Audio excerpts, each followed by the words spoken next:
Hola mga sis! For today's vlog, magluluto po tayo! Bali, ang lulutuin ko ngayong araw ay 3 klase. Magluluto ako ng sinigang na hipon, Bicol Express, and then adobong baboy. Ito yung kangkong para sa sinigang na hipon, ito naman yung sili at saka yung gata para sa Bicol Express. Una ko palang lulutuin ay sinigang na hipon. Habang hinihintay kong kumulo yung tubig, maghihiwa naman ako ng kamatis. At nung kumukulo na yung tubig, nilagay ko na yung kamatis, sibuyas at saka luya. Pinakulan ko lang ito ng mga 1 minuto and then ilalagay ko na rin tong hipon. Mabilis lang maluto tong hipon kaya siguro pakukuluan ko lang siya ng 1 beses and then pwede nang lagyan ng sinigang mix. Nagkikrave talaga ako sa sinigang na hipon ngayon kasi ba naman napakalamig ng panahon, ang sarap humigop ng sabaw. At nung napapansin ko malapit na siyang kumulo, inilagay ko na rin tong sinigang mix, pampaasim. Maanghang nga pala tong binili kong sinigang mix. Pare-pareho naman kami dito sa bahay na may hilig sa maanghang kaya okay lang na maanghang yan. Sinunod ko namang ilagay yung siling haba. Pero sa aming 3 ako lang naman yung kumakain ng ganitong sili. Kayo ba mga sis, anong ulam nyo ngayon? Pwede kayong pumunta dito sa bahay namin para makiulam ng sinigang na hipon. Char!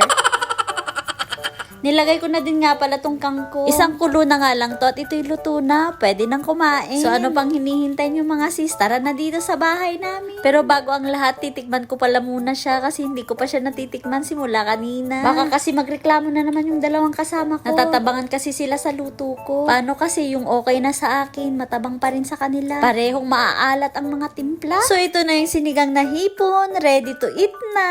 Pero wait lang mga sis. Iset aside muna natin yung sinigang na hipon. Isusunod ko namang lutuin yung Bicol Express. Inilagay ko pala tong baboy sa kawali pero walang mantika yan ha. Hahayaan ko lang siyang maprito sa sarili niyang mantika. Ito pala yung mga ingredients na gagamitin ko. Meron ako ditong bawang, sibuyas, and then sili. And syempre, meron din akong gata ng nyog. Yan ang pinaka main ingredients ng Bicol Express. And ang ating last ingredients ay ang bagoong. Yan ang magpapasarap sa ating Bicol Express. Habang hinihintay kong maprito yung pork, ere-ready ko naman yung para sa pangatlong recipe natin, yung pang-adobo natin. Siguro nagtataka kayo kung bakit 3 putahe ang lulutuin ko ngayong araw. Kasi ganito yon, i-explain ko na para hindi kayo nagtataka. Sabi ko nga kanina, ako yung nagkikrave ng sinigang na hipon. Alam nyo naman siguro na 3 kami dito ni Ate Lori, si Sak at ako. Share kami sa ulam pag weekend. Kaya nag-uusap talaga kami kung ano yung lulutuin namin ng weekend. Kung anong gusto ng bawat isa. Friday pa lang, tinatanong ko na sila kung anong gusto nilang ulam. Sagot nila sa akin, wala daw silang kinikrave, bahala na daw ako. Kaya nagsuggest ako ng ulam, nag-oo naman sila. Pero itong si Sak, nung bandang huli, sinabi niya sa akin na hindi daw siya mahilig sa sinigang na hipon. Kaya sabi ko, iluto ko na lang din yung pang dinner namin para naman may ulamin siya kung talagang hindi niya gusto ang sinigang na hipon. And then, yung panghuling recipe na adobo ay babaunin ko pala yun sa work. Back to cooking naman tayo mga sis. Mukhang pwede nang lutuin tong pork. Medyo naprito naman na siya, kaya sige na, lutuin na natin. Mag-start na tayong mag-gisa para maluto na ang ating Bicol Express. Ilalagay ko muna yung baboy na prinito ko sa mangkok para doon na rin ako magigisa sa pinagprituhan kong kawali. Iset aside muna natin yan para makapagisa tayo ng bawang at saka sibuyas. Una ko palang gigisain yung bawang, syempre. Halu-haluin hanggang sa maging brown na siya. At ito na nga, mukhang luto na yung bawang natin. Isunod naman nating lutuin ng sibuyas. Same process pa din ang gagawin natin sa bawang at saka sibuyas. Mekos-mekos lang natin hanggang sa maluto. Tama ba ako? Mekos-mekos o mokos-mokos? Hindi ko alam.